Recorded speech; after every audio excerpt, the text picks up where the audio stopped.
Michelle, I forgot to ask if we had any public comments. And we are live now. Okay.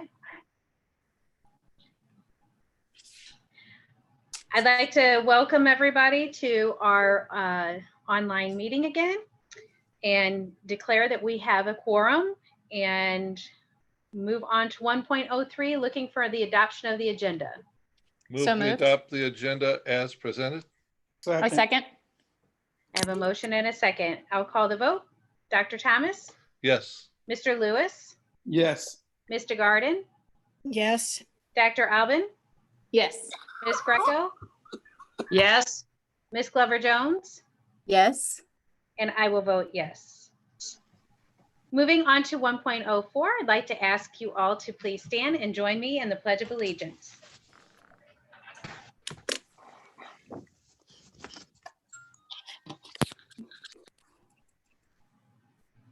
All right, I'll start it off.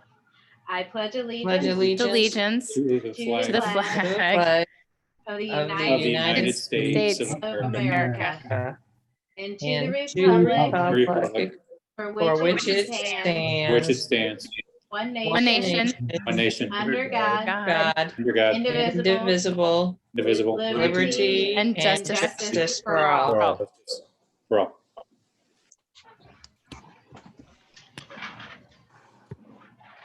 Thank you all.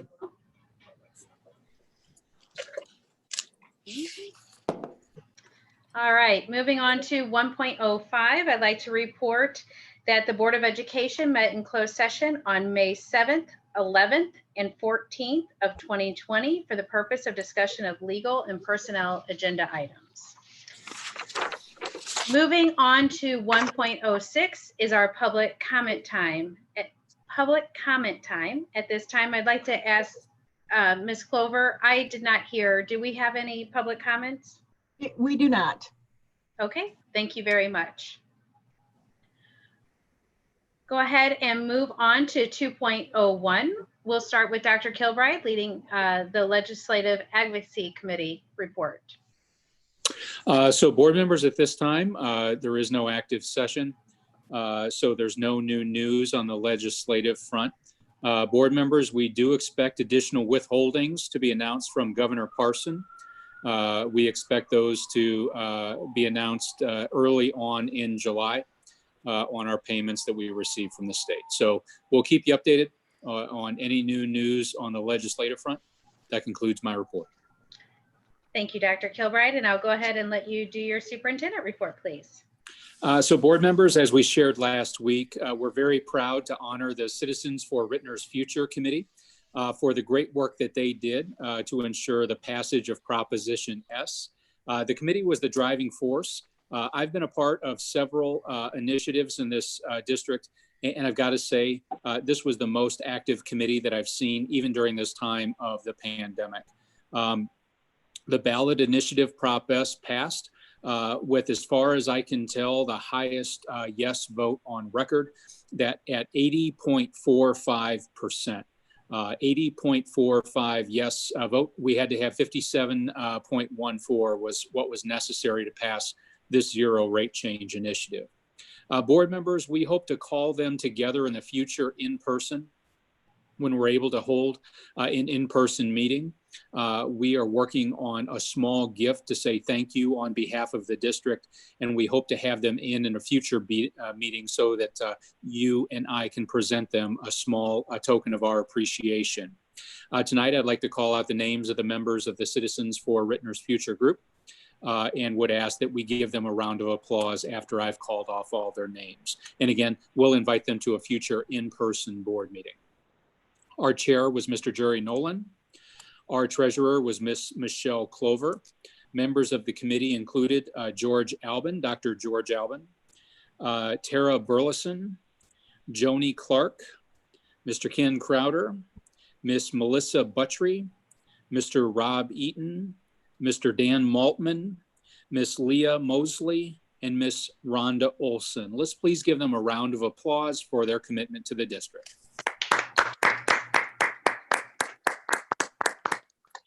And whether it be July, August, or September, looking forward to inviting the entire committee to be recognized at an in-person meeting. That concludes my report. Fantastic. Thank you so much. Moving on to 2.03. This is my president's report. I'd like to report that even though it is summer break, we still have many of our students learning virtually through our summer academy. This is the first time that we have offered our summer program all virtually.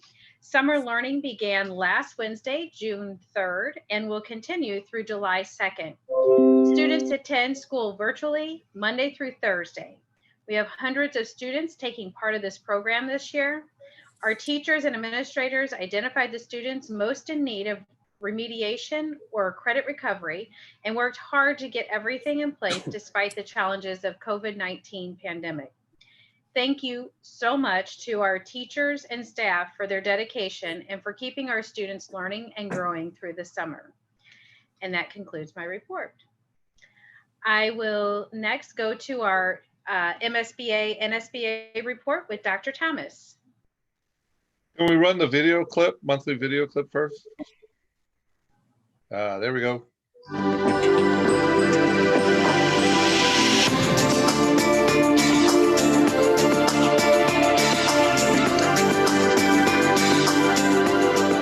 Hello, everyone, and welcome to the Missouri School Boards Association's board report for the month of June.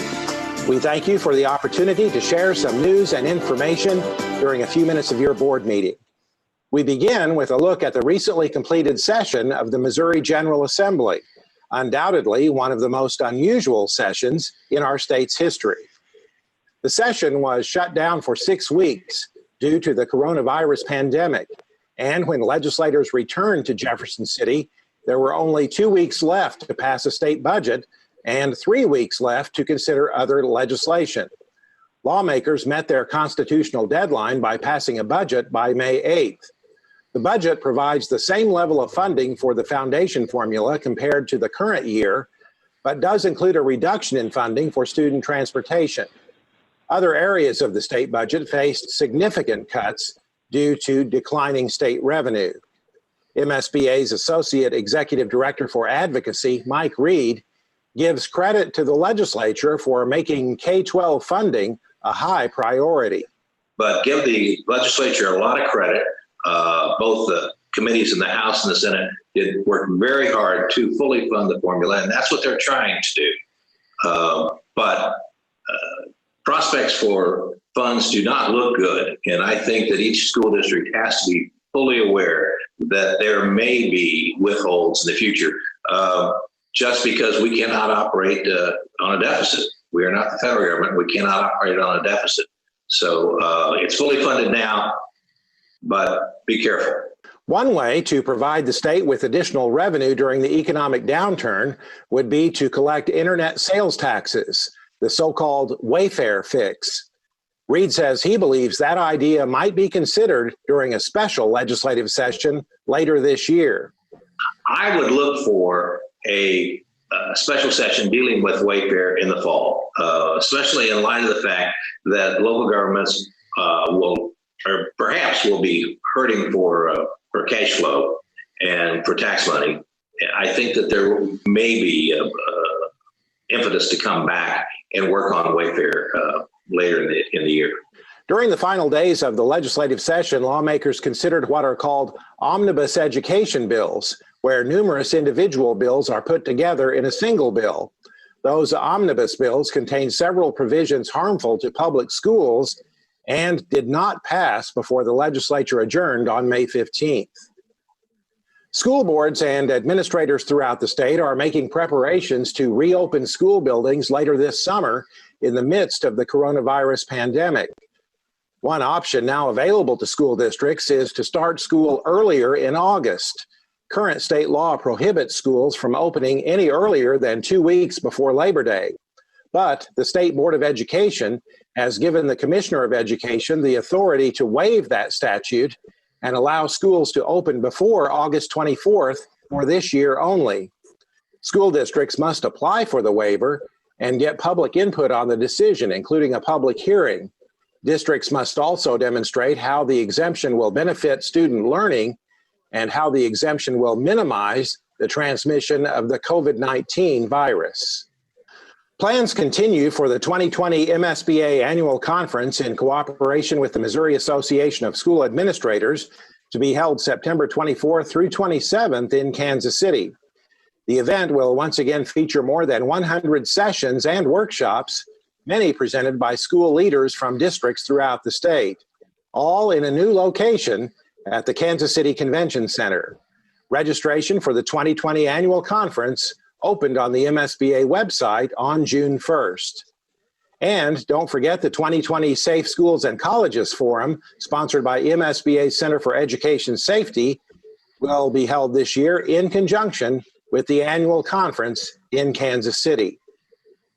Contested school board elections in Missouri were moved to June 2nd this year due to the coronavirus outbreak.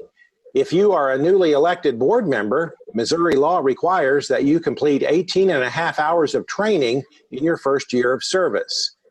During the coronavirus restrictions, MSBA's free certified board member essential training will be delivered all online.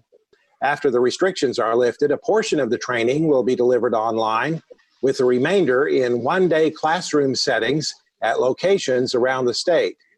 You can register now for the CBM Essential Training to help you become an effective member of your governance team through the MSBA website.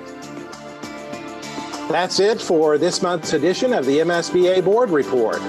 Thanks for allowing us to have some time at your board meeting, and so long from Columbia.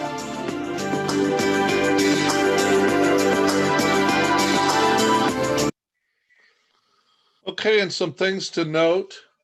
The leadership award that we have yet to receive but have earned, they have changed some of the requirements for that. One of them of note is to have that refresher training that all board members should have, which we meet. I think there's one or two other little minor things that they've tweaked.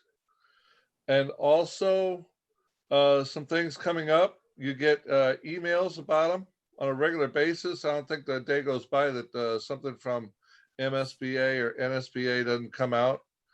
They also, if you look at their weekly report, they're telling us about the different levels of mastery for the board member. And they've again put out what the I think it's distinguished above masters. And I think I'm going to start working on that this summer.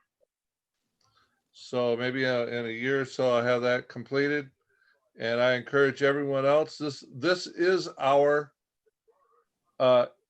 furthering our education, furthering our knowledge. These are the things that we as board members, no matter if you're 3 years into it or 23 years into it, I think it would benefit all of us to go back and go over some of the topics.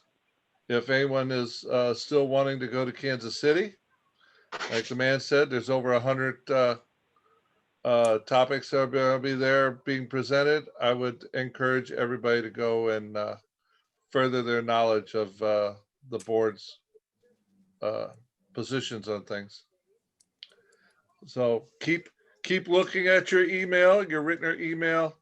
There's information coming out. They're doing virtual classrooms and things for us as well. So if you see something you want to do, please get with Jennifer and Chris, get that okayed if it's to be paid for, and then please share with us when you're done. And that is my report. Great. Thank you, Dr. Thomas, for all that information. I appreciate it. All right, moving on to our last report. We have our special school district report with Dr. Albin. Good evening. Good evening. We had the pleasure of doing our first Zoom meeting as a special school district governing council. It was wonderful to see that 18 of the districts were represented, which was wonderful. On here, first of all, we went through and we approved the rolling plan under their CSIP.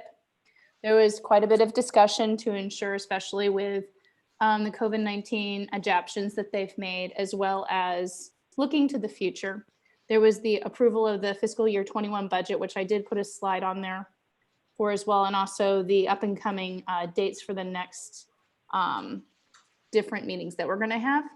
And also the change for the approval for the fiscal year 20 budget adjustments, just because of the fact, I think we see that even represented in our own district. Things have been a little disrupted because obviously the economy had taken a downslide, but they obviously still have a very healthy budget. So when you look at the next slide, which is the fund balance summary, it shows how it went from 50.5 and it had gone up to 51.4 and now it's down to 47.2. So they're still in a really good shape for that kind of the dark day where they have to be able to pull funds to be able to support everybody.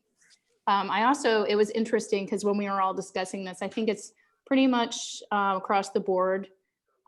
It's so much better when you do have people, because obviously in education, it's all about people. And so having the Zoom classrooms or having the distance learning, it has its challenges, and that's what we have to do for right now. But I think we're all going to be looking forward to the day when we can get back to the kids in the classrooms, especially children with special needs and IEPs. The next slide is their COVID-19 response, the distant learning plans. They have about 89% of their students that have a distance learning plan. So this is something that, of course, nobody was expecting or had a policy on what to do if there was a pandemic.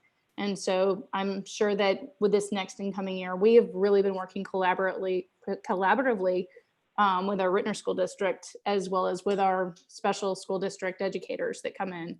And so it'll be interesting to see how this next year is going to look. Talks about the 62% of parents and guardians provide consent. I think that they were having some problems also with the Zoom, because a lot of times you don't want to have discussions of IEPs of other children within the same classroom where other children can hear. So there was a privacy issue, and I think they pretty much figured that out. On the next slide, they have the next calendar dates. So you can always pencil those in. I'm planning on making it to all of those. It'll be interesting. I don't know if those are going to be all Zoom or if eventually we're going to get back to going up to the admin for the special school district. And that pretty much concludes my report, unless anybody has any questions. The one thing I did fail to mention is that Dr. Brenda Youngblood of Hazelwood will be stepping down with her role with the governing council, and Mrs. Cheryl Latham will be replacing her. She's still on her board, but I think she's just turning it so that someone else has an opportunity to also learn from the experience. I have a question, Stacy.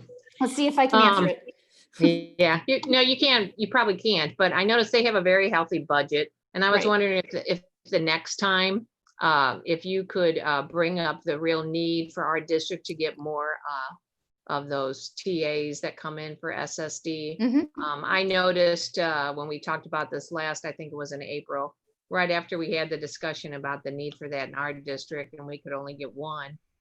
Kirkwood was approved for 3. And so I think we have a greater need there, although I don't really know the details, but if you could just look into that, I think it would be a good thing to get more answers.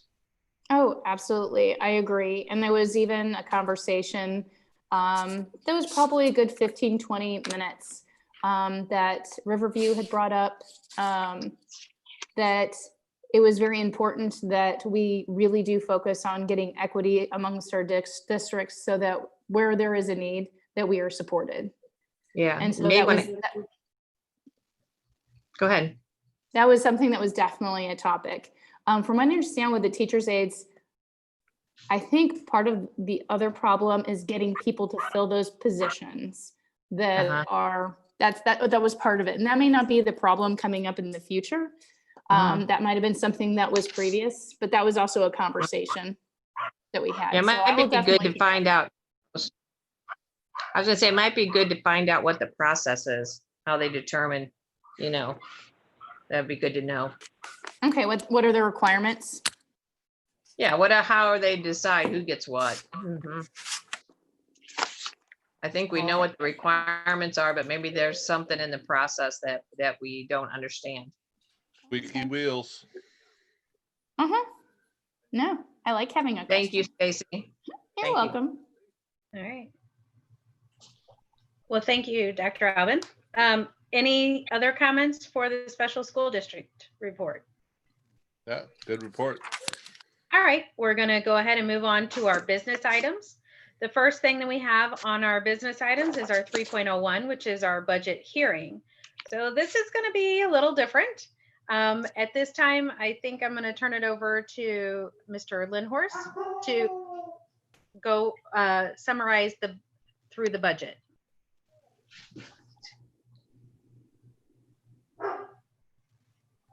Thank you. So good evening. I'm happy to summarize the proposed 2020-21 budget. And if you move on, Doug, again, our vision and our mission, we cannot accomplish it without sufficient resources and sufficient staffing. Just a reminder that our budget document is designed in accordance with the Meritorious Budget Award by Association of School Business Officials, and it's broken down into 4 sections, as you see, and it's almost 200 pages long. So the first, one of our main revenues, state aid. You can see where we are this year, 2020 actual. It'll be prorated. We will not receive everything we should have received if it was at the fully funded level due to reductions in state revenue. And as Dr. Kilbride talked about, the governor plans to do at least 130 million in withholding in July, even though we've budgeted based on the full state adequacy target of 6,375. The legislature appropriated enough money to fully fund the formula, but as of right now, they do not project revenues to come in that high. There are a couple of reasons that some of the school business officials, including myself, are somewhat optimistic. Hopefully the economy will bounce back quicker than some other people think. Sales taxes will go up, but also most states, and Missouri is one, delayed their filing of taxes from April 15th to July 15th. And so anyone that owed taxes at that point when they would have filed their income tax return probably have not made that payment because they didn't need to. So hopefully some of that revenue that would have been in this year will come in July, and we'll see that. But the governor is taking the approach, and usually DESE does the same thing. They won't show a fully funded SAT, state adequacy target, even in the beginning, even if the legislature has appropriate enough for that, just to make sure that districts don't project or estimate fully funded, and then later in the year they have to do withholdings. Now, of course, it didn't work out this year, but this is an unprecedented pandemic, and so they were, caught off guard like everybody. So you can see what we have in the budget is an increase in state aid, and as Dr. Kilbride said, we will monitor it monthly and keep the board informed. Our next major revenue is tax revenue from local taxpayers. And you can see what we are projecting for this year in current year taxes, prior year taxes, and merchants and manufacturers surtax. For next year, being conservative again on prior year taxes and the M&M, slight increase on current year taxes, just because I'm assuming a 5% recoupment when those protested taxes get settled and they are refunded out of the delinquent tax revenue that's coming in. So a little less, 377,000 less in revenue, but again, trying to be conservative. Last 2 years, so this year is just like last year, our collection rate is higher than normal, both on prior taxes, but even on the current year taxes. We budget 94% collection rate, and it's running higher than that the last 2 years. So that's good. So for the summary and the operating funds, so that's general, teachers, and the capital projects fund. You can see this year our current budget is showing about a $400,000 surplus with an ending fund balance around 30% of our operating expenditures. And for next year, showing a surplus of 165,782, and again, ending with a 30% fund balance. So pretty consistent. The increases, as we look through the budget, the increases that have been added for this year, we, based on enrollment projections, we had 5 new elementary teachers. Those are new sections throughout the district. We added an instructional coach. We also added a English learner teacher and an ELTA, a middle school counselor to be split between the 2 middle schools, and a high school social worker. The decreases in this budget are 1 instructional facilitator, and that's basically being replaced by an instructional coach.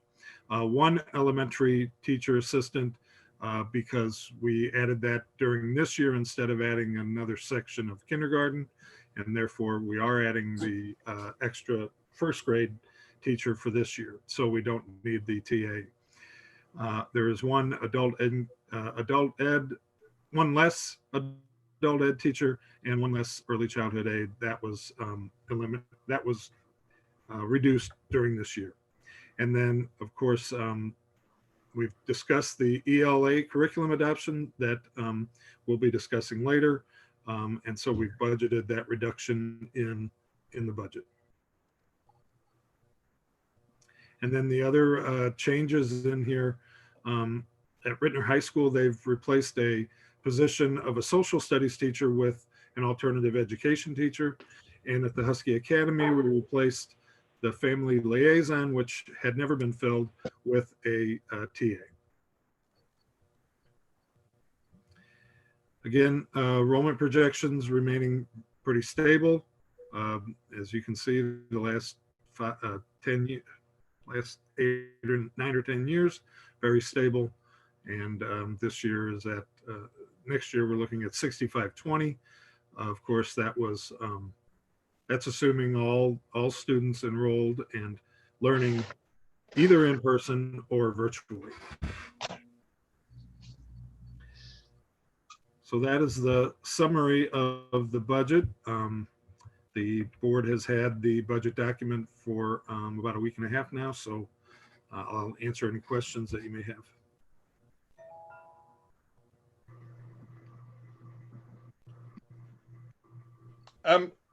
Dwight, I'm just curious, ask it. I know we've talked about it a little bit, but we have the initial surplus of what, 165,000? Correct. There's no positions, or there's no personnel positions that we could add into that?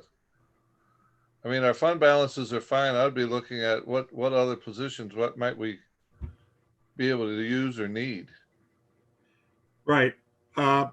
So while we budget conservatively, we have not, as I showed on the state aid, we are budgeting that the formula will be fully funded.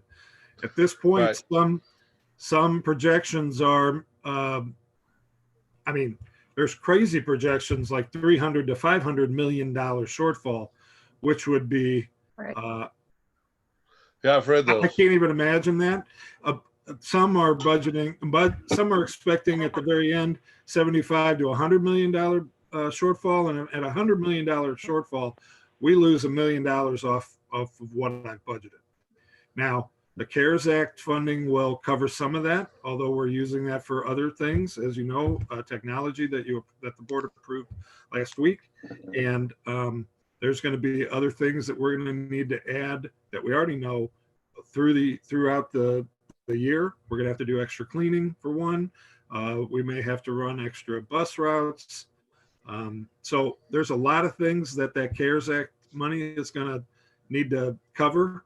And, you know, there's about 5 things that come up every day that people talk about that the CARES Act can cover. So I keep trying to, keep everybody grounded on that we can only spend it once.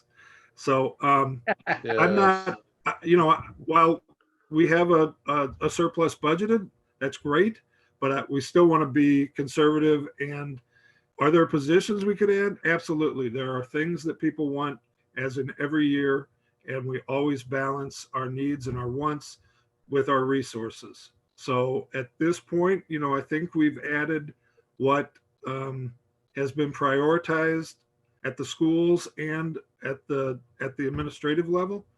And I think until we actually start school and we really see our enrollment, both virtually and in person, Right. I think we can monitor and make adjustments as we go, as we see also what the state revenue is doing with the economy. Thank you very much, Dwight. You're welcome. Okay. Does anybody else have any other questions? Okay, so at this time, I would like to state that this is our scheduled time for the hearing for the 2020-2021 fiscal year budget. As Dwight has already summarized the budget and presented to us, normally we set a time limit of public comments in regards to the budget. Since we are on Zoom, I will ask Ms. Clover, do you have anything that was sent to you about questions for the budget? No, I sure don't. Okay, thank you very much. So then I will say that the hearing is concluded. The public hearing regarding the 2020-2021 fiscal year budget is closed. Moving on to 3.02. Now we are looking for our recommendation and approval for the budget. I'd like to make a motion to approve the 2020-2021 proposed budget as presented. Second. I have a motion and a second. Are there any other questions? I will call the vote. Dr. Thomas?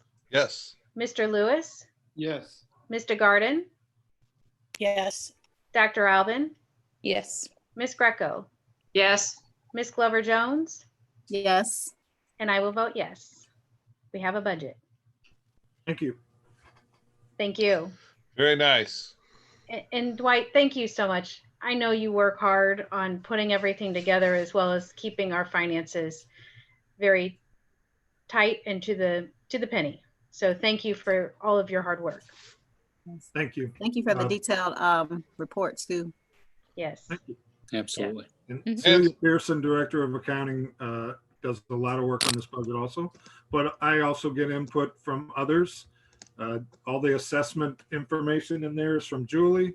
Human Resources helps me with all the staffing, so it's a team effort. Hats Well, off to thank you your and your team. department, Dwight. Yes. Thank you. Very good. Tell Cecilia, thank you. All right, moving on to our 3.03, we have our lease, and I'll turn it back over to you, Dwight. Thank you. Yes, so our current lease expires August 31st for the Adult Education Learning Center. And this is another 3-year lease. It's renewed at the same amount. This is one item that is not covered by the AEL grant. And so it is in the budget that you just approved, as well as Karen Musemic, the director. Her salary and benefits are not covered by the grant either, but those are both in the budget as we always do. And so I'm just recommending renewing this 3-year lease at the same rate. Do we have any thoughts, intentions, or plans to move this over to our new acquired properties? There's been some conversation about that, Dr. Thomas. There's a couple of pieces at play here. One of them being transportation. Number of the Yes. students that attend the AEL Center utilize bi-state transportation. great location on the Rock Road, makes it very easy for transportation, and that was less so in front of Husky Support Center. You know, there's some additional work that has to be done to make the space ready for students, Right. but down the road could be a good option. We've started conversations, but we don't have good answers to the question around transportation yet. So we said there is a bus route on Midland. Is that not as well run and everything as the one on the Rock Road? We just received feedback that the routes that run down the Rock Road are most supportive of our students there. So we kind of stopped at that point, knowing there was some significant work that has to go into Husky Support 2 to make it ready for students. Okay. As well as the under the purchase agreement on Husky Support Center, the church still has use through next July. But certainly in the future, I think we can look at that. Phase 3 or 4, whatever phase that would be. Correct. Great. All right. So I'll just look for a motion to accept. I move I just that we have I just have Sorry. one question. Sure. It's kind of weird, but I noticed at the end on Exhibit A on the legal description of the land, it says it's Charlac, which we do this with St. John. And I know that the border for Charlac is one house over from my house. And I think that that's strange that it's a subdivision of Charlac when St. John's is who we're dealing with. Yeah, honestly, I'm not sure on that, Ms. Greco, but it could be that the city of St. John leases the whole building and they are subleasing this section to us. But this lease has always That's been with the city of St. John. I never noticed that before, but it says of Charlac, and I know that the borderline is the alley, you know, that the state owns. So, okay, just curious. That used to be St. John City Hall too. I know. Yeah, it did. So you used to be on the board. What's the word there, lady? Yeah, it's somewhere in the back alley that I understand is it becomes Charlac, but the building, I thought the entire building was in St. John. Yeah, me too. Okay, nobody knows. Just interesting. Well, then let's approve the 3-year lease extension with the city of St. John or whoever it might be as presented. Second. I have a motion and a second. I will call the vote. Dr. Thomas, Yes, ma'am. Mr. Lewis, Yes. Mr. Garden, Yes. Dr. Alvin, Yes. Ms. Greco, Yes. Ms. Glover Jones, Yes. and I will vote yes. Thank you very much. Thank you. Moving on to 3.04, we have our custodial contract extension.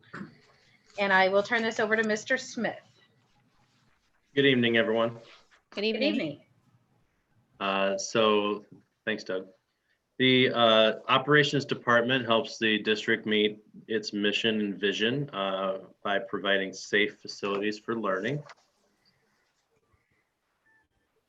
We entered into our current agreement with WFF Facility Services in 2017. The contract was for 3 years with the option for 2 one-year extensions. And we are completing the end of our 3rd year of the original agreement this month. WFF Facilities Services has 62 employees that serve Ritenour, and their services include general cleaning, event setup and tear down, special projects, and other duties as assigned. The management of WFF recruits and interviews and hires their personnel. They're responsible for payroll and also professional development. Included within that professional development, they actually provide professional development for Ritenour employees as well.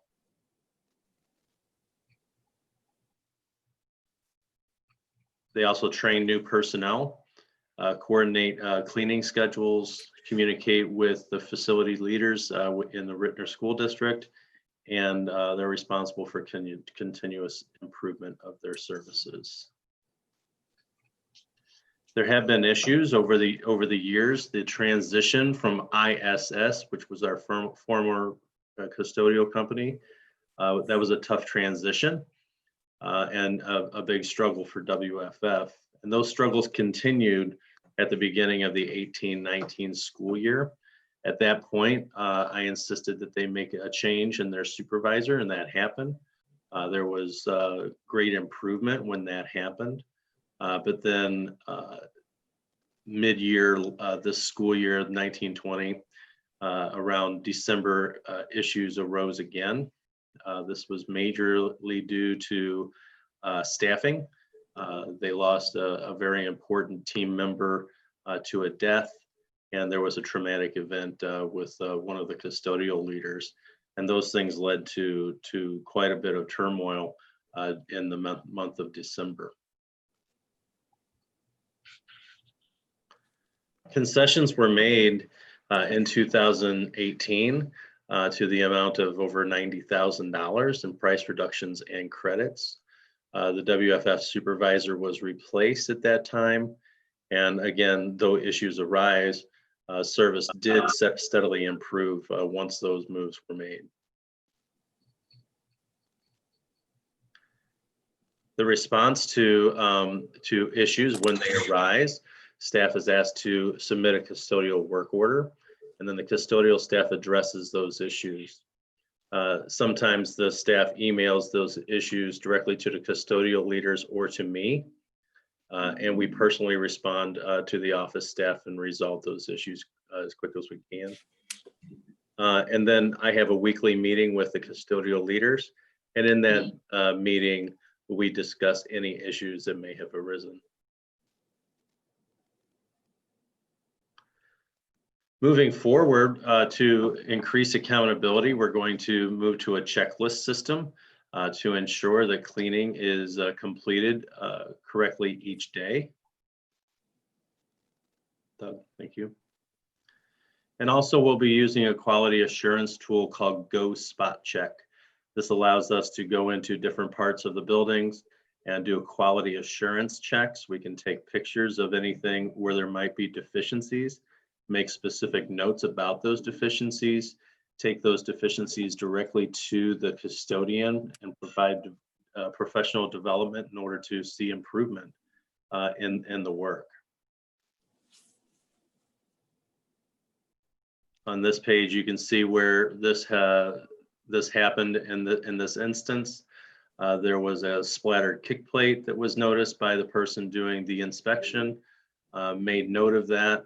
And then when that area was rechecked, the kick plate was clean and polished. I will actually be using that report to give regular updates to Dr. Kilbride for that quality assurance. In the original agreement, you can see the pricing that was agreed to. However, because there were issues during that first year, I was able to secure the savings off of that second year of the contract, and so the price remained the same that year. So we have not paid the full agreed price because of that of those savings that I was able to get back from WFF.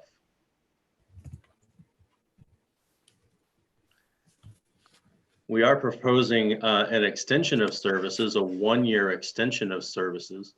WFF, over the time they've been with us, they've been donating their cleaning services for Husky Academy and the transportation office. That service, plus the cleaning services for the entire Husky Support Center, is going to be added to the cost of the next extension if it's accepted. The one-year extension would be for $1,853,237. Without the new FTE for Husky Support Center and Husky Academy, it would be a 0.8% increase in pricing, but because of the new FTE, it would be a 4.2% total increase. And then it's worth noting that the union increase for this year was 3.1%, which is below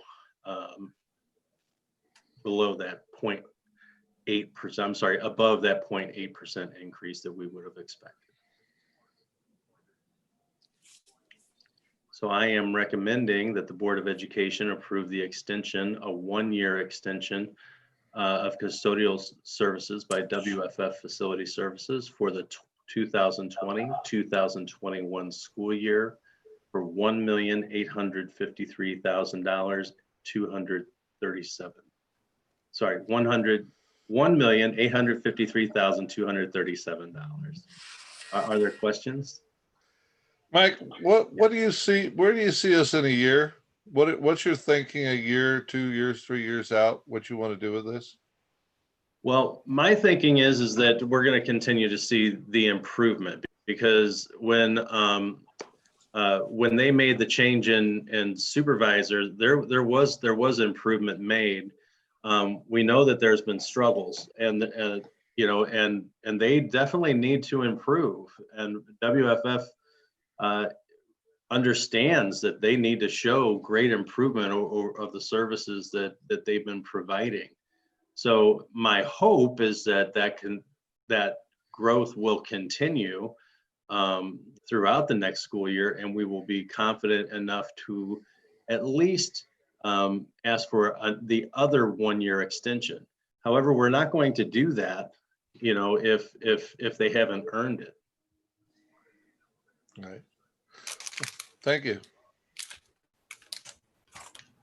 Does anybody else have any other questions? I think we've gone through a lot over the last month, looking at everything on this. Okay. If there are no other questions, I'm just looking for a motion.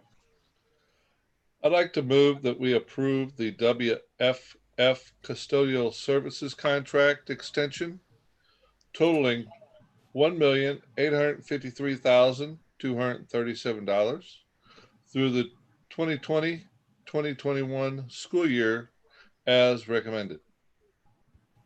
Second. I have a motion and a second. Any other questions? I will call the vote. Dr. Thomas?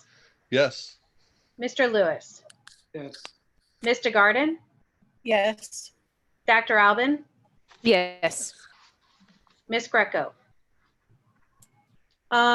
Before I vote, I want to bring up some things that are concerns of mine, which is, one is we don't have children in school right now. We don't know if we're going to have kids in school buildings. And so I'm concerned that if we don't have people in there, are we going to get credit for not them? I mean, are they going to clean what's already clean? There's nobody making a mess. So are we is there some way to get a credit for that? I brought that up before. And my biggest concern really has to do with my own experience as oversight. My position in contracting was to oversee the contractor to make sure that they were doing what our customer needed. In my case, it was pilots. Today, in this instance, it's our students and our teachers. And I don't think we have the right oversight with this company. And so I'm voting no. Thank you, Ms. Greco. Ms. Clover Jones? Yes. And at this time, I'm going to vote no. It is passed, though. Thank you. Thank you. I hope we see improvements. Agreed. Me too. Especially with everything coming up. So thank you. Okay, moving on to 3.05. Mr. Smith, we'll keep it on with you for our grounds crew. So for our grounds agreement, obviously we need maintained properties to help with our mission and vision. We entered into an agreement with Drury Lawn Service in 2017, and we are completing our 3-year agreement this month. Doug, thank you. Drury Lawn Services provides mowing and trimming services, weed control, and leaf removal. They've been providing excellent service. I receive messages on a regular basis from neighbors just talking about the quality of work that they do. And one big bonus is that they work on weekends, and not all companies do weekend work. And that allows us to instruct kids without the distraction of mowers on the property.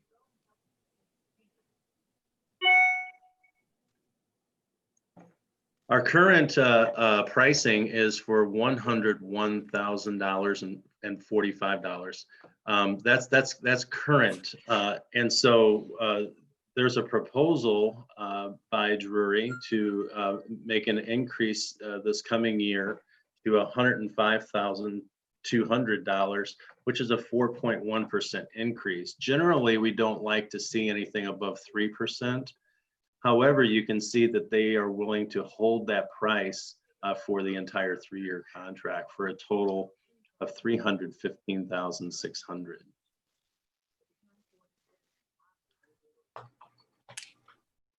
And so I'm recommending that the Board of Education approve the extension for mowing and trimming, weed control, and leaf removal by Drury Lawn Services through the 2022-2023 school year for a total of $315,600. Are there questions? Mike, I do have a question. How long have they been around as a company? Jennifer, I'm not sure how long they were around before they onboarded with us. I'm not sure of that. And when did they came on in 2017? Correct. Okay. Jennifer, if I remember correctly, I believe they bought out our previous owner. He sold it to one of his partners, and that's the way I remember it. So, okay, Mr. Ragsdale. Okay. Mm-hmm. I would like to make the motion as presented. I think they're doing a great job, Mike. I have no complaints about them at all. I do see them all the time on the weekends, and I think they do a great job. So I would like to move that we accept the 3-year extension proposed by Drury Lawn Services for $315,600 for mowing, trimming, leaf cleanup, and weed control in the Ritenour School District through the 2022-2023 school year. Second. Jennifer, could I jump in with a point of clarification? And I'm sorry to interrupt the board. Please. This is not the company that Mr. Ragsdale went in with. That's Missouri Lawn Care. Mr. Ragsdale did sell out, and he did sell out to his partners. That's Missouri Lawn. This is Drury. In the past, Missouri Lawn had a portion of the work, but this would be awarding the contract to Drury. Okay. Sorry about that. Yeah, that's okay. I still think they're doing a great job. But, you know, not only are they doing they're working on the weekends, but early on, they were coming out at like the crack of dawn at 7 o'clock in the morning. And I like walking up around Hake and everything in the morning as well. And I had some neighbors make comments as we watched these guys drive around at 7:30 in the morning on a Saturday. Hey, it'd be nice if they could wait a little bit, till like 8:30, and they quickly did that. So they're very flexible. They're very understanding about that, and it made sleeping in till a little bit later on Saturday a little quieter and peaceful. So yeah, they were open to a lot of the concerns. They do a great job going on, looking at all the buildings. They take care of everything very well. Okay, thanks for sharing that. So I do have a motion and a second. Any other questions? And I'll call you the vote. All right, Dr. Thomas. Yes. Mr. Lewis. Yes. Mr. Garden. Yes. Dr. Alvin. Yes. Ms. Greco. Yes. Ms. Glover Jones. Yes. And I will vote yes. Thank you. We have lawn care. All right, moving on to 3.06, we have our fire protection agreement. Again, Mr. Smith. Okay, so we entered into an agreement with Cintas Fire Protection in 2015 through a bidding process. In June of 2018, the Board of Education approved a 2-year extension to that service. And that price did not increase from 2015 at that time. Cintas is proposing another 2-year extension until 2022.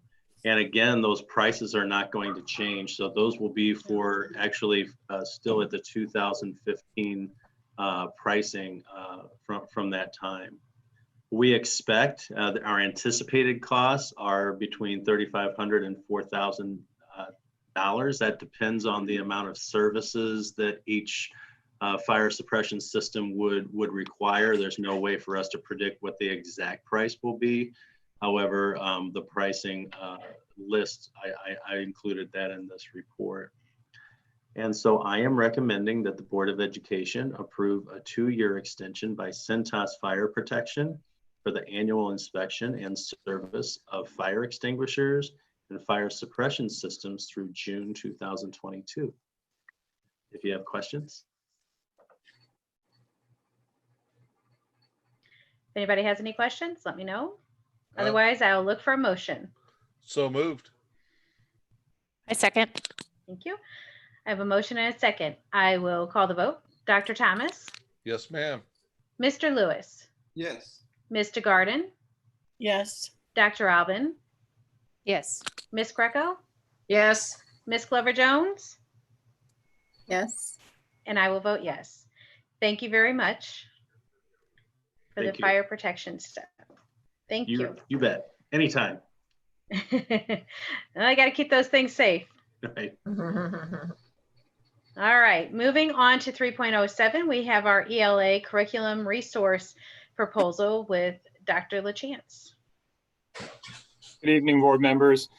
As you recall, on May 7th, I spoke to you about adjustments to the English Language Arts curriculum revision so that we could be more prepared for COVID-19 and the technology needs of our students in the district.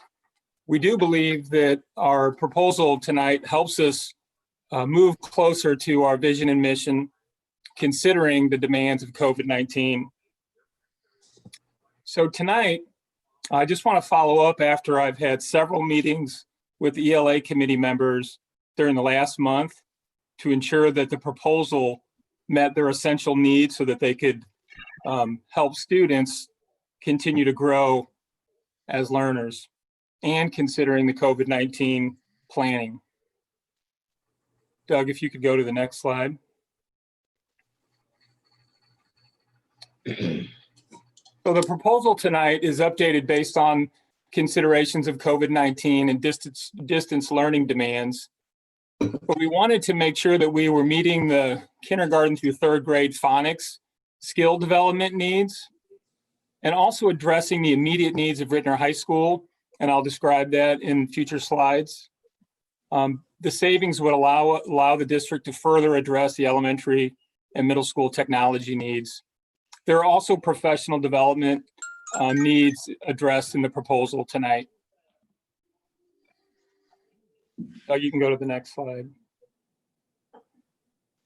The kindergarten through 3rd grade focus on phonics skill development is a systematic, research-based approach that removes the guesswork for teachers. And we spoke about this on May 7th, and we had a testimonial for a teacher.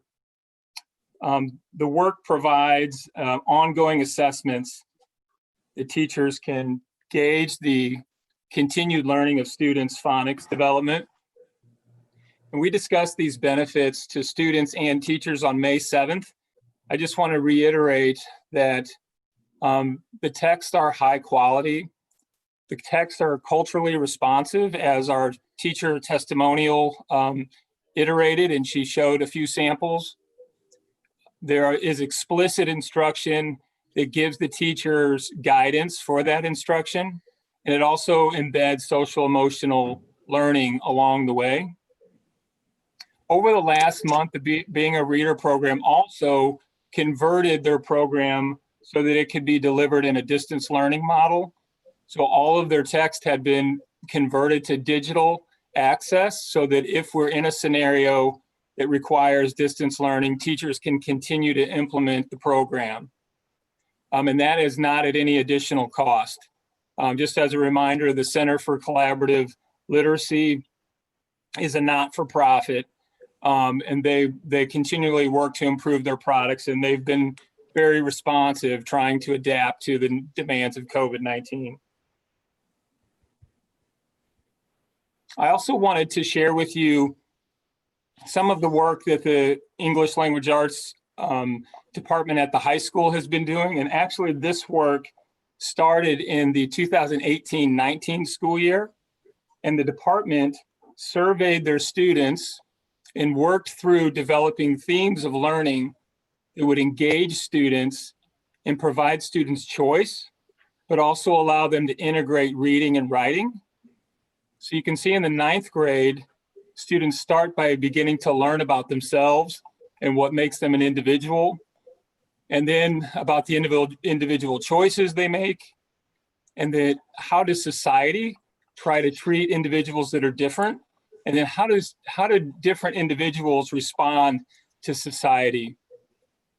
And then as they go throughout the year, they also learn about how others influence our beliefs and our actions, and then what do individuals do to influence others.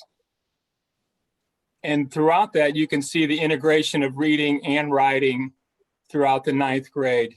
Now, I do want to point out that the high school English Language Arts department started attending professional development in 2018-19 to address these issues with their students. Doug, if you could go to the next slide. These themes continue in the 10th grade. So in 9th grade, as students learn about themselves and as an individual and how individuals interact with society, then they start to learn more about society through their reading and writing. And the goal is to provide themes where students have an opportunity to explore themselves as a learner and also share their learning with their peers. As they're reading texts and reading literature, both fiction and nonfiction, that are influencing their writing along the way. So as they move through those themes, they start to look at, for example, the 3rd theme, how does literature reflect and inspire social change? So looking at writing as a method for inspiring others and affecting change. And then how and why society oppresses outsiders. How do we celebrate change in society? This all leads to a final project at the end of 10th grade where students are identifying change that they would like to make in society and then providing research and writing to that topic. Doug, can you go to the next slide? The high school needs, and this is an extremely conservative request, the high school looked closely at their text and novel availability for students. And they're requesting initially $3,360 to increase choice and increase culturally responsive texts. So that's with buying some books at a reduced rate, as they were recently able to find books that the costs have significantly declined. Also, they're proposing quill.org, which is a digital resource, which would be an annual cost of $860 to help their students with writing and grammar development. Particularly, this would be helpful if we're in a distance learning scenario. There's also requests related to speech and debate as we revise that course this year, as well as dual credit textbooks. Oral communication is a new course that we can offer next year for dual credit through St. Louis Community College. And our College Composition 1, the enrollment is steadily increasing in that course. So we need to add more textbooks for that course. That's good. So when we look at the budget impact together, we're looking at the Being a Reader program, which is kindergarten through 3rd grade at $243,000. This does account for all of our special ed students in special education programs also participating, as well as the special education teachers getting the same professional development and participating in the program with the regular ed classrooms. And that was at their request, working collaboratively with special school district administration. We also included an annual cost for an assessment tracking This will give Dr. Stewart the ability at any moment to look at the data and determine what are the needs of our students, where are students struggling and that need to be met, and be able to track students' growth across time. The professional development needs are 4,500. And then the high school needs, the total request for materials was 10,870, annual cost of 1,235, and then professional development at $10,000. The department was intending to go to professional development this July, but that has been canceled. We're hoping that that professional development is offered sometime in December, over winter break, over spring break, or virtually, so they could continue their learning. The total budget request is $270,740. I'm open to any questions you may have, and I'm asking for your approval of the modified English Language Arts curriculum revision tonight. Doug, I have a question. Why are the professional development costs higher for the high school than they are for the elementary? It seems like we might need more people going for at the elementary level than at the high school level. Can you tell me why that's more expensive? To be honest, we were able to get exact quotes for the elementary level based on COVID-19. We were able to get exact quotes to bring that request down to the lower number. And that model is going to be virtual professional development that will really provide professional development to our instructional coaches, and then allow our instructional coaches to support the teachers better, as well as provide some question and answer sessions directly with the collaborative literacy trainers. The high school $10,000 is what the original professional development quote was. And to be honest, we don't believe we will expend all of that $10,000 based on canceled professional development, but not knowing the future, we wanted to hold on to that level of request in the event that the professional development does become available this school year, or even next June. We would have the funds to have the teachers participate. It's I would say that it is a request that at this point does not have a specific expenditure because it's been canceled. So we don't know if the cost will be reduced if it goes to a digital model. Sorry.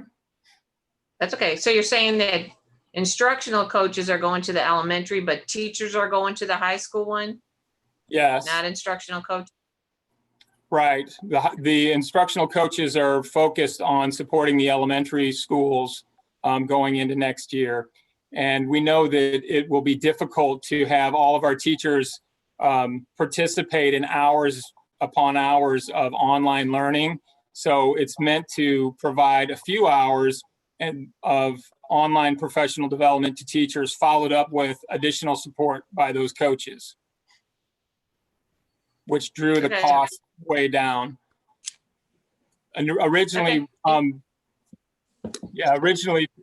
Ruth, they were going to send trainers to our buildings, which the cost was going to be very expensive. But now with COVID-19, they are reluctant to send trainers to our buildings. So that's what brought the cost down.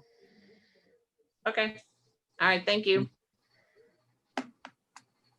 When will this go into effect? When will they start using these programs?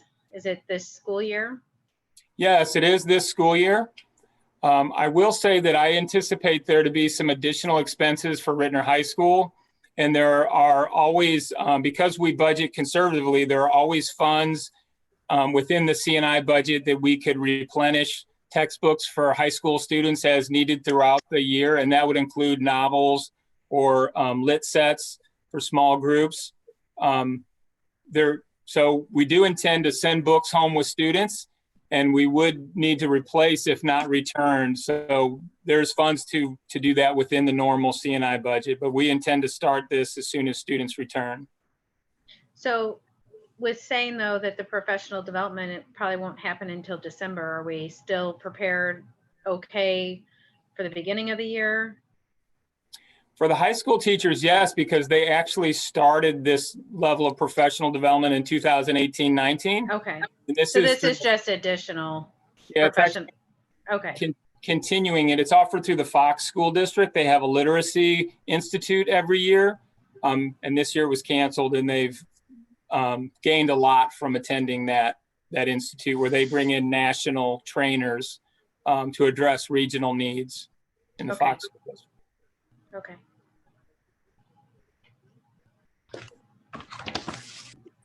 That's all the questions I had. Did anybody else have any other questions? I just had a question about numbers. As I look at the budget there, it says 257,000 will be allocated towards K through 5 phonics, 257,000, but then we have the total amount here. I think it comes out to be like 248 for the elementary resources. Oh. Was that the other professional development, Mike? Off the top of my head, that sounds like that additional amount was for the additional professional development. And Mr. Lindhorst and I were exchanging emails and discussing with each other the cost differences as that professional development cost was changing over the last month, as their model for professional development they were able to do was changing also. I suspect that's the difference. So if I'm hearing you correctly, the amount in the budget that Dwight submitted spoke about is about $10,000 more than what I just submitted. Yeah. Yep. Yeah. I think that's that's the professional development difference. Okay. Do we need to change that number then? Is it still 270, 740? Sorry, I'm trying to get my calculator up. You approved the budget. I think on this, you're just approving the curriculum adoption. Is that correct, Mike? And yes, this is just for the curriculum. Really just information, I think. Okay, because it is in the recommended action. The number is in the recommended action. It does add up to what's on this slide that's in the Okay. motion. Okay. And there are times that so we have ongoing curriculum needs that may be part of the curriculum portion of the budget. Okay. And I apologize, I don't have the budget in front of me. The other question I have is, I know we said that our staff has been going through at the high school level, has been going through ongoing PD.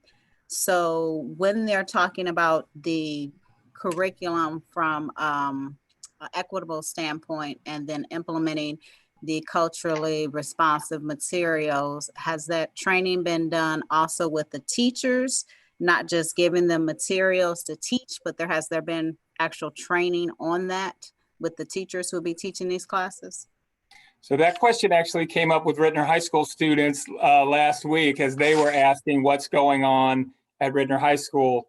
So I would say that many of the Ritenour High School English Language Arts teachers are part of the District Equity Committee and have facilitated equity conversations at Ritenour High School within the English Language Arts Department, as well as the professional development that they have sought included sessions on equity and sessions on multicultural literature-based unit development. Additionally, interestingly, the same sales rep who works for Collaborative Classrooms, she's actually an independent sales rep who works with multiple companies, and she's worked with St. Louis Public Schools as well as University City. And she helped us draft a list of culturally responsive texts for high school students. And our teachers over the school closure have been doing independent reading and learning on their own. And really this has been led by the high school English language arts teachers. Now, I hear and the high school students had the same question when we met, and I hear the concern. My concern with it, and I just heard a great quote yesterday, if I'm able to share this, which was, when it comes to equity work, there's no such thing as being ready.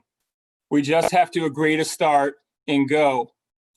And the concern is if we wait for every single teacher to nod and say, I'm ready, we may be waiting another decade. And we just, as a department at the high school, agreed that we were going to move in that direction and continue to provide the professional development along the way. And the challenge will be upon us to provide that professional development and seek it out. So we've already tried to identify people that may be able to come to us if the Fox School District doesn't host their institute, that may be able to come to us virtually to help continue that learning for Ritenour High School staff. Can I say they're 100% ready? I don't know that I could say that. Are they willing and have they had professional development already? Yes.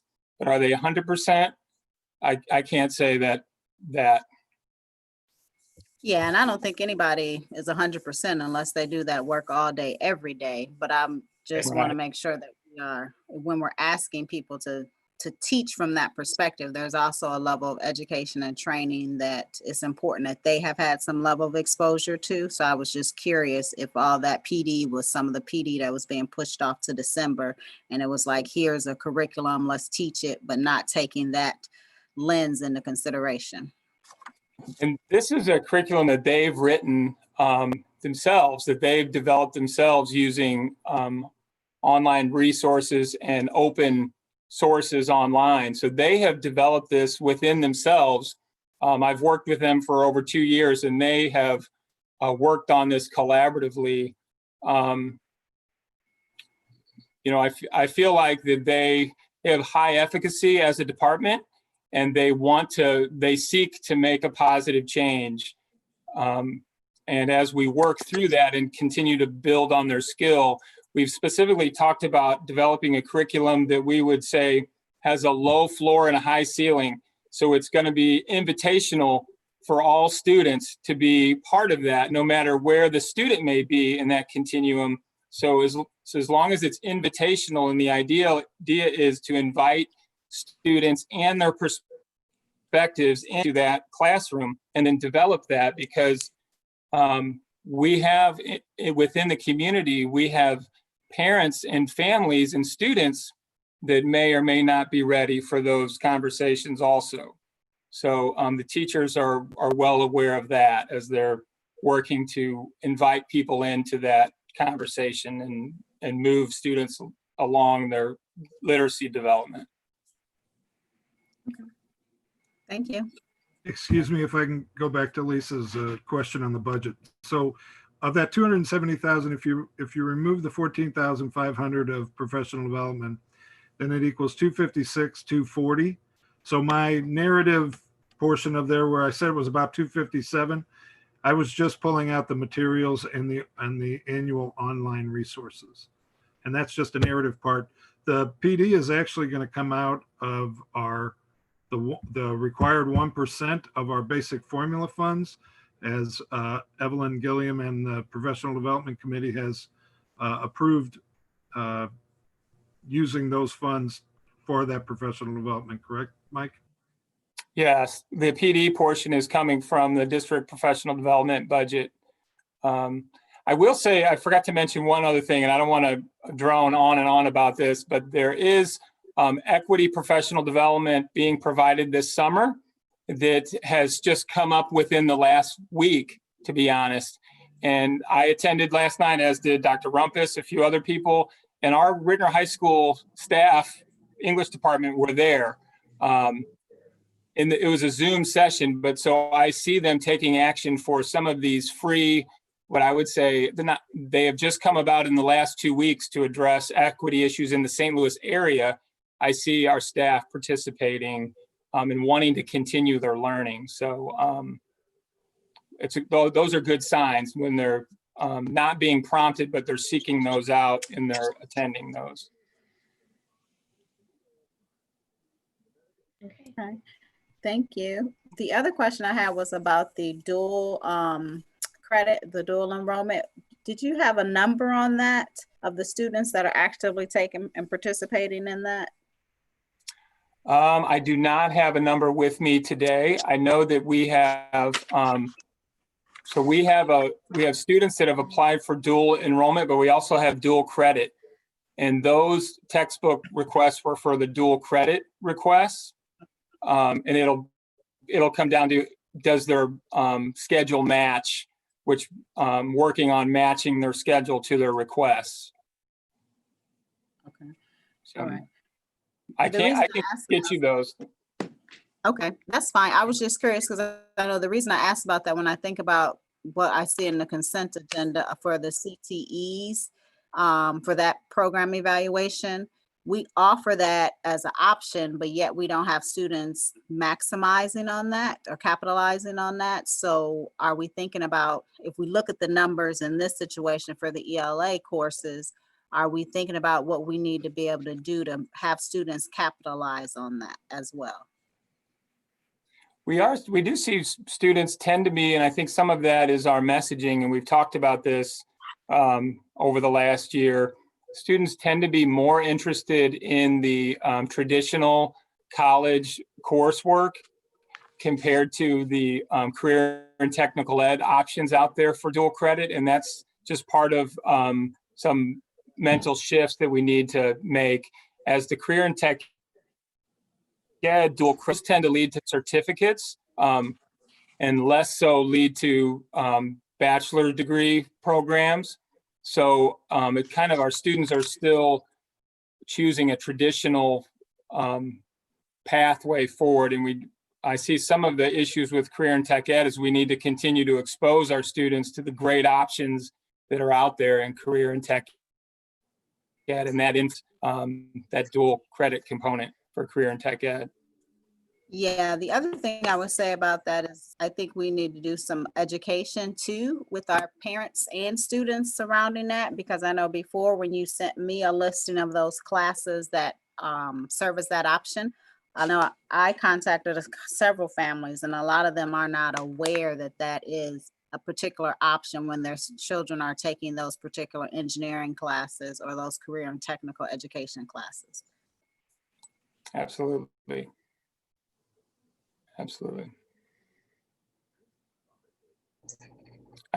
I would just say to that, and Brad and I have had lots of conversations about that. We're trying to get parents on the campus of Rankin and on the campus of schools so that they're more aware, and then at the same time informing them about the coursework at Ritenour High School.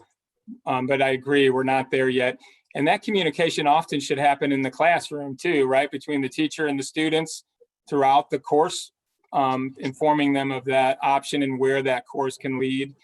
We've got to continue to get better at that. There's been turnover in the career and tech ed and the Project Lead the Way programs, and Project Lead the Way programs are really have been somewhat of in a rebuilding phase the last several years with some of those pathways. I have a question. Lisa, are you saying that the parents don't understand that they can get college credit for these classes? I'm saying that is not shared when students are taking like the principles of engineering classes. That's not shared. So students are just signing up for the classes based upon this is the next class that I need to take, but they're also not aware that, okay, now I can get this dual credit for this particular class. Okay. Okay, I just want to make sure I understood what you were saying. Thank you. We have to do a better job of communicating that verbally, because it's in writing in course handbooks, but it's difficult to find sometimes.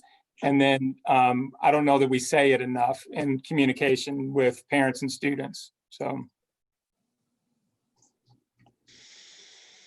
Seems like with all the meetings we have, with all the parent presentations, the students and everything, how can this not be brought up? I mean, we got counselors, we got teachers, assistant principals, we got everybody up there that should know all this, and that should be saying that every time they have a chance. And it's if we're not communicating these essential things, what are we telling these guys? So, So I think there's a lot, there's a lot of essential things, and I think Mike spoke to it a bit. We have an opportunity, and I think sometimes adults pass up the opportunity because they might not be as focused as they should be. That's where those district goals come in. The idea of every child meeting their personal academic goals. We have to know the students that are looking at being completers in CTE pathways.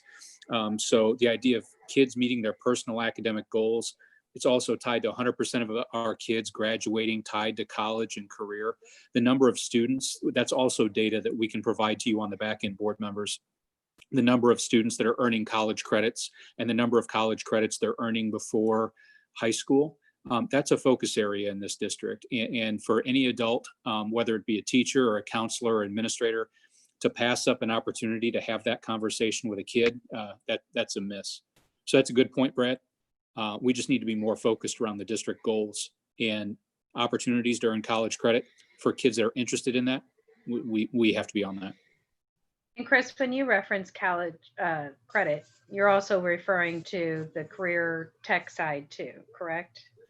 Yeah, so there's, whether it be college credit, whether it be work towards a industry recognized credential. So it's college credit, it's an industry credential, it's all putting kids on a path to success in either college or career. Okay. Kayla, what do you got to add to that? Do you have anything? Yeah, can you guys tell that I'm thinking hard? I was gonna say a great time to bring up that, dual enrollment, dual credit would be freshman orientation, because whenever I found out about it, it was completely by chance. I accidentally walked into the small gym in the high school and they were talking about it. I wasn't even invited, so I think there were like 10 people in there. I feel like if we took freshman orientations, or I'm pretty sure we do a sophomore assembly every year, since that's around the age that kids start doing that, is saying in the orientation, this is a possibility for everyone, with these requirements, obviously. And I think that When speaks you to the say structured freshman, I think that speaks to the structured opportunity there, because Kayla, if you miss that meeting, then you miss the information. So the fact that the schedule has been revised and that there's an advisory every week, how is the high school using the time together in their advisory families to touch on these critical pieces? That would also be a really good time, because I did have advisory for the first 2 years and I never heard about it. I think a lot of it is maybe some teachers also just don't know, but it's too good of a program not to talk about. so orientation, is that just the students? Because if we're just telling the students, we need to make sure we communicate that to the parents more than once. Sure. Yeah, so freshman orientation, that's just the students, but Yeah. we could always send a letter home. Parents always are super into that. So we've discussed a couple different models at the high school to try to address this. One of them, first of all, continuing to use the advisory program. And interestingly, Kayla kind of spoke to this. They report that they do share this in the advisory program. The issue is not every teacher is sharing the information the same way. So trying to address that. The other thing we've spoken about is considering registration for freshmen, because it's done in the 8th grade with 8th grade teachers and counselors. And many districts have shifted to an evening event where students are signing up for classes with their parents with them, so that they're getting the education about the coursework and the pathways simultaneously as the parent is approving the coursework the student is signing up for. If we move to that model, we would work out logistics for transportation and family needs to ensure that every family can participate.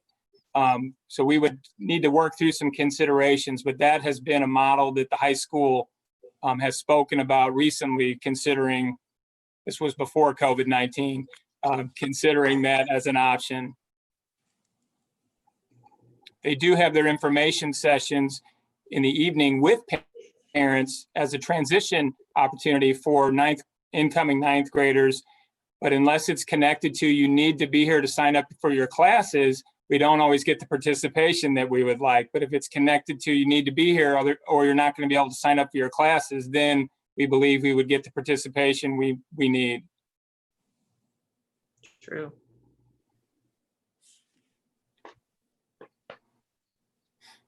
All good discussion. Is there anything else that anybody would like to ask?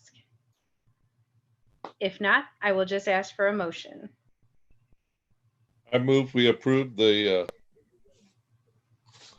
ELA curriculum resource proposal totaling $270,740 as presented. I second. I have a motion and a second. I will call the vote. Dr. Thomas, Yes. Mr. Lewis, Yes. Mr. Garden, Yes. Dr. Alvin, Yes. Ms. Greco, Yes. Ms. Glover Jones, Yes. and I will vote yes. Thank you very much. Thank you. Mo- Thank you. Thank you. Moving on to 3.08, we have our personnel report. Good evening, board members.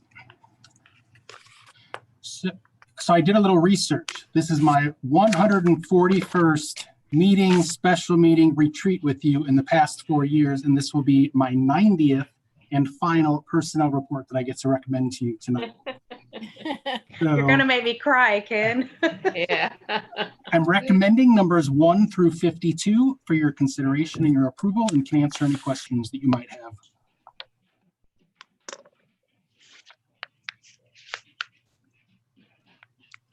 Number 52.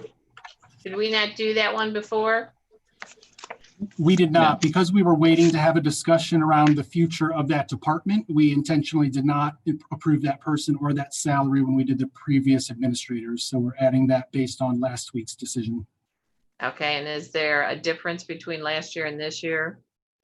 It is, it's a 3.75 increase, the average. Okay, thank you. Mhm. That was my only question. Number 7, I know that it says us to replace the individual that was in that previous role assignment. I thought there were some concerns about capitalizing on capacity and time, their efficiency in that role. There was opportunities to use them in other places. Is that going to be done with this individual, or is it just still a limited time frame? Can you describe what you mean by limited? So if I recall, it was like maybe out of the 6 hours of the day, they were actively with students. I mean, maybe 2 hours out of the day, they were actively engaged with students versus just having unoccupied time until later in the afternoon or evening after school activities. You're correct. So there'll be 2 pieces. One will be making better use of that time throughout the entire day, and also supporting not only the academic goals under that title, but also social emotional supports as well. But I think if anything, they're planning to maximize that person's time more than even he's probably aware and prepared for. That's the goal, is to use that position to be proactive to avoid students getting into a credit recovery position, as opposed to more of the passive approach of if students are in a position where credit recovery is necessary, to have a staff member there to support students through the process. It's supporting 9th and 10th grade students at the building. Okay.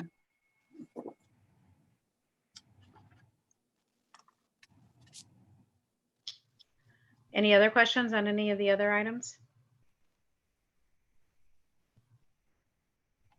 I noticed that a lot of them have been other places for like 3-4 years, and now they're leaving those places and coming here.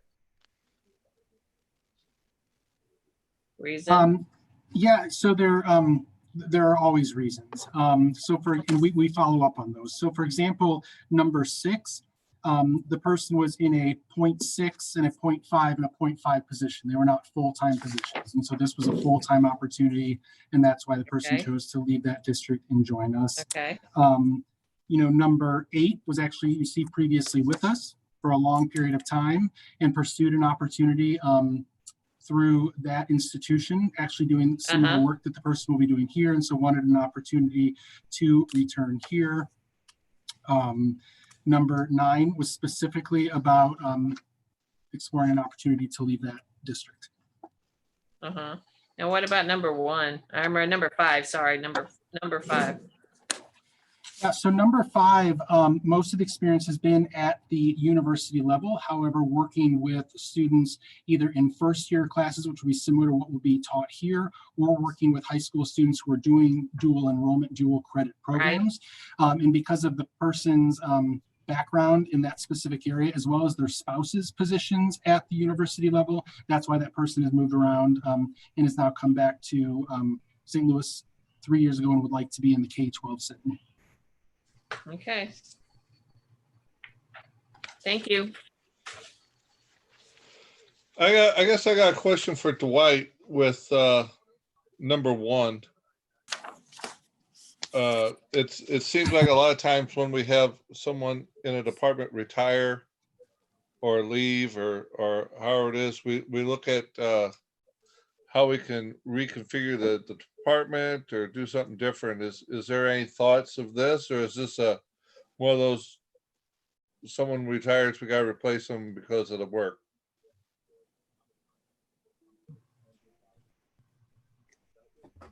Sorry, having trouble unmuting there.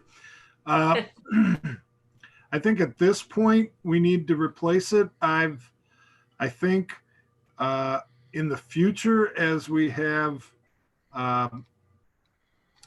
an anticipated retirement, along with going to our new system, I think we may be able to, at that point,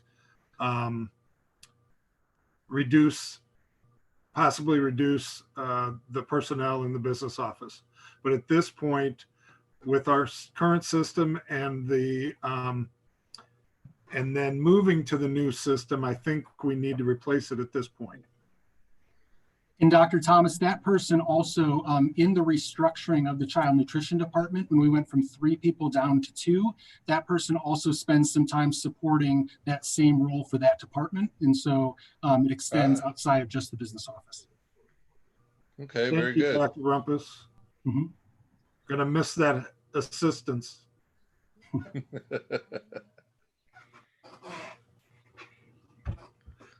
If we don't call a vote on the last one, does that mean he has to stay? Just kidding. All right, I'm just looking for a recommendation, please. Move we approve personnel recommendations 1 through 52 as presented. I second. I have a motion and a second. Any other questions? I will call the vote. Dr. Thomas? Yes, ma'am. Mr. Lewis? Yes. Mr. Garden? Yes. Dr. Albin? Yes. Ms. Greco? Yes. Ms. Glover Jones? Yes, sorry about that. That's okay. And I will vote yes. Thank you very much, Dr. Rumpus, for your last personnel report. All right, moving on to 3.09, we have our board member comments. Is there anything anybody would like to share? You know, there's a lot of uncertainty in a lot of fronts in our society right now. We have protests, we have viruses, we have people that aren't happy, we have people are looking for answers. And I think the one constant in any community is the education, the school district. I know it is. I think it is for us. And with all this, I think it is pushed Chris and his crew to start thinking differently faster. And I hope that out of all this comes, you know, not baby steps. I'd like us to see big strides, big steps moving forward with our technology, offering things different that we might not be thinking about in 3 or 4 years. I think because of the social unrest, I think that's an opportunity to bring that right to the forefront of our students. Let our students explore that. Let them come in and talk about that. Let them come up with the ideas and things to figure it out. Watching the news, watching the commercials, the one girl that's graduated, you know, she had her 5 seconds up there on a commercial saying, and she said, this is my generation's time. This is my generation's opportunity. And I think we need to take the opportunity to turn to the younger ones and say, what do you guys think we can do? Where do you think we should be going?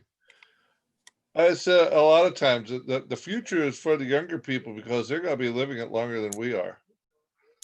They look at things differently. They look at things with opportunity and a line of being positive. Let's seize on all these things and see how we can bring that into our curriculum and into our classrooms. Thank you. Does anybody else have anything they would like to share? Okay. Then I will go ahead and move on to our consent agenda items. It's an awful lot of them. Yes.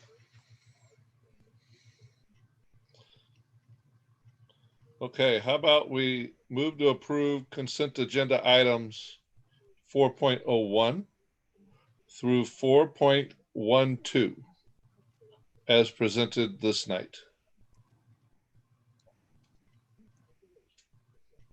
Second. I have a motion and a second.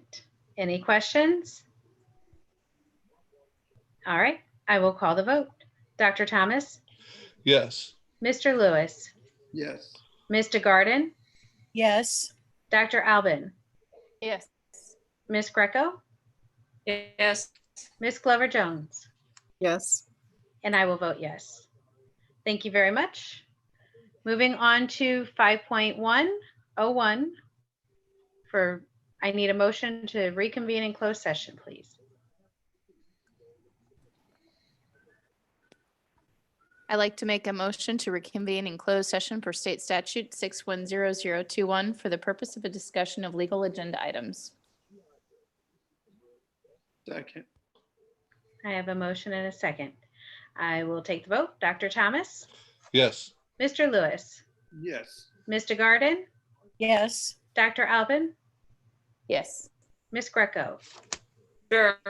Ms. Glover Jones? Yes. And I will vote yes. We are now